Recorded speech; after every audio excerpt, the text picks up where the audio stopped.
जब सती के खुद को योगाग्नि में भस्म कर लेने का समाचार शिवजी के पास पहुंचा, तब शिवजी ने वीरभद्र को भेजा। उन्होंने वहां जाकर यज्ञ विध्वंस कर डाला और सब देवताओं को यथोचित फल दिया। सती ने मरते समय शिव से यह वर मांगा कि हर जन्म में आप ही मेरे पति हो।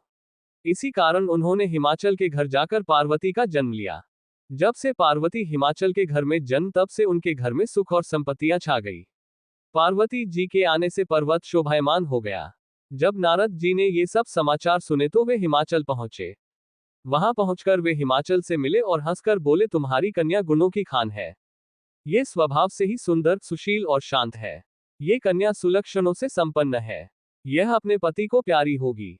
अब इसमें जो 2-4 अवगुण है वे भी सुन लो। गुणहीन, मानहीन, माता पिता विहीन, उदासीन, लापरवाह। इसका पति नंगा, योगी, जटाधारी और सांपों को गले में धारण करने वाला होगा। ये बात सुनकर पार्वती के माता पिता चिंतित हो गए। उन्होंने देवर्षि से इसका उपाय पूछा। तब नारद जी बोले, जो दोष मैंने बताए मेरे अनुमान से वे सभी शिव में है। अगर शिवजी के साथ विवाह हो जाए तो ये दोष गुण के समान ही हो जाएंगे। यदि तुम्हारी कन्या तप करे तो शिवजी ही इसकी किस्मत बदल सकते हैं। तब ये सुनकर पार्वती जी की मां विचलित हो गई। उन्होंने पार्वती के पिता से कहा, आप अनुकूल घर में ही अपनी पुत्री का विवाह कीजिएगा, क्योंकि पार्वती मुझे प्राणों से अधिक प्रिय है।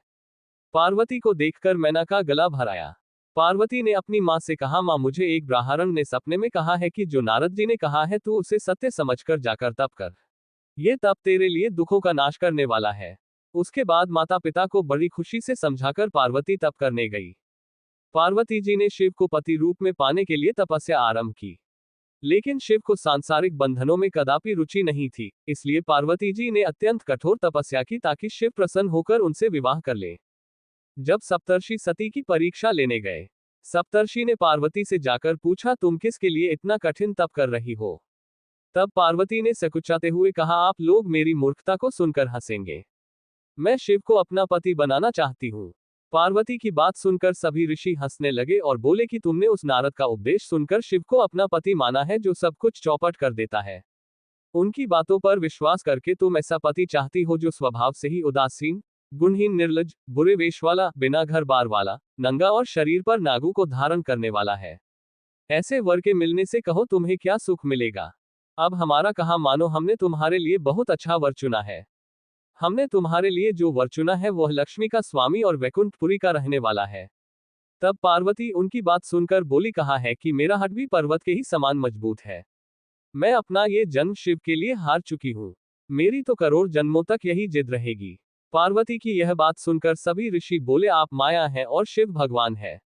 आप दोनों समस्त जगत के माता पिता है। ये कहकर सप्तर्षि पार्वती को प्रणाम करके वहां से चले गए। पार्वती जी की दृढ़ निष्ठा ने जीत लिया शिवजी का मन। वर्षों तपस्या करने के बाद एक दिन पार्वती जी के पास एक ब्रह्मचारी आया। वह ब्रह्मचारी तपस्विनी पार्वती का आग्रह स्वीकार करने से पूर्व बोल उठा, तुम्हारे जैसी सुकुमारी क्या तपस्या के योग्य है? मैंने दीर्घकाल तक तप किया है। चाहो तो मेरा आधा या पूरा तप ले लो, किंतु तुम इतनी कठिन तपस्या मत करो। तुम चाहो तो त्रिभुवन के स्वामी भगवान विष्णु भी। किंतु पार्वती ने ऐसा उपेक्षा का भाव दिखाया कि ब्रह्मचारी 2 क्षण को रुक गया। फिर बोला, योग्य वर में 3 गुण देखे जाते हैं, सौंदर्य, कुलीनता और संपत्ति। इन तीनों में से शिव के पास एक भी नहीं है।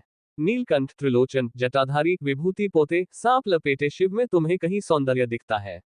उनकी संपत्ति का तो कहना ही क्या, नग्न रहते हैं।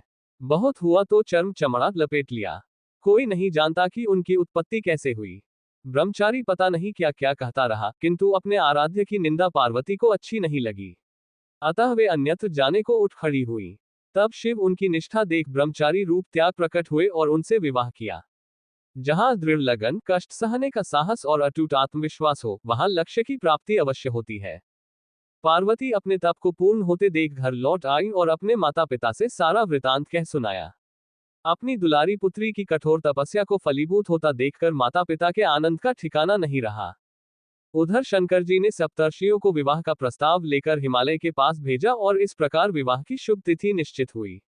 सप्तर्षियों द्वारा विवाह की तिथि निश्चित कर दिए जाने के बाद भगवान शंकर जी ने नारद जी द्वारा सारे देवताओं को विवाह में सम्मिलित होने के लिए आदरपूर्वक निमंत्रित किया और अपने गणों को बारात की तैयारी करने का आदेश दिया।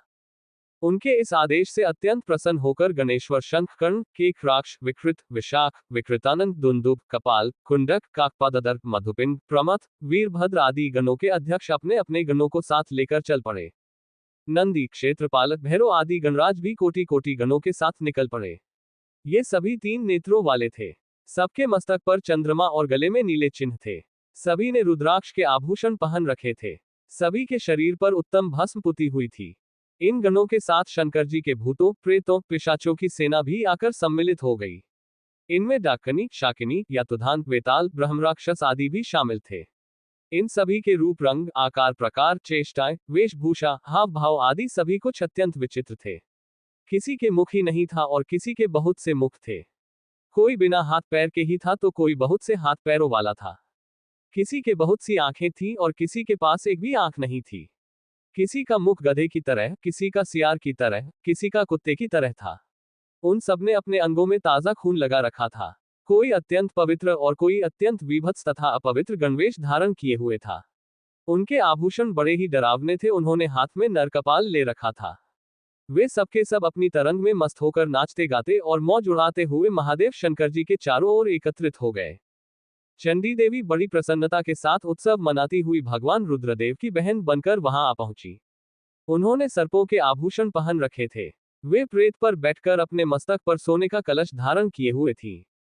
धीरे धीरे वहां सारे देवता भी एकत्र हो गए। उस देवमंडली के बीच में भगवान श्री विष्णु गरुड़ पर विराजमान थे। पितामह ब्रह्माजी भी उनके पास में मूर्तिमान वेदों, शास्त्रों, पुराणों, आगमों, सनकाद महासिद्धों, प्रजापतियों, पुत्रों तथा कई परिजनों के साथ उपस्थित थे। देवराज इंद्र भी कई आभूषण पहन अपने ऐरावत गज पर बैठ वहां पहुंचे थे। सभी प्रमुख ऋषि भी वहां आ गए थे। तुम्बुरु, नारद, हाहा और हुहु आदि श्रेष्ठ गंधर्व तथा किन्नर भी शिव जी की बारात की शोभा बढ़ाने के लिए वहां पहुंच गए थे। इनके साथ ही सभी जगन्माताएं, देवकन्याएं, देवियां तथा पवित्र देवांगनाएं भी वहां आ गई थीं। इन सभी के वहां मिलने के बाद भगवान शंकर जी अपने स्फुटिक जैसे उज्ज्वल सुंदर वृषभ पर सवार हुए। दूल्हे के वेश में शिव जी की शोभा निराली ही छटक रही थी। इस दिव्य और विचित्र बारात के प्रस्थान के समय डमरुओं की डम डम, शंखों के गंभीर नाद, ऋषियों महर्षियों के मंत्रोच्चार, यक्षों, किन्नरों, गंधर्वों के सरस गायन और देवांगनाओं के मनमोहक नृत्य और मंगल गीतों की गूंज से तीनों लोग परिव्याप्त हो उठे। उधर हिमालय ने विवाह के लिए बड़ी धूमधाम से तैयारियां की और शुभ लग्न में शिवजी की बारात हिमालय के द्वार पर आ लगी। पहले तो शिवजी का विकट रूप तथा उनकी भूत प्रेतों की सेना को देखकर मैना बहुत डर गई और उन्हें अपनी कन्या का पानी ग्रहण कराने में आनाकानी करने लगी। पीछे से जब उन्होंने शंकर जी का करोड़ों कामदेवों को लजाने वाला 16 वर्ष की अवस्था का परम लावण्यमय रूप देखा तो वे देह गेह की सुधि भूल गई और शंकर पर अपनी कन्या के साथ ही साथ अपनी आत्मा को भी न्यौछावर कर दिया। हर गौरी का विवाह आनंद पूर्वक संपन्न हुआ। हिमाचल ने कन्यादान दिया। विष्णु भगवान तथा अन्यान्य देव और देव रमणियों ने नाना प्रकार के उपहार भेंट किए। ब्रह्मा जी ने वेदोक्त रीति से विवाह करवाया। सब लोग अमित उत्साह से भरे अपने अपने स्थानों को लौट गए।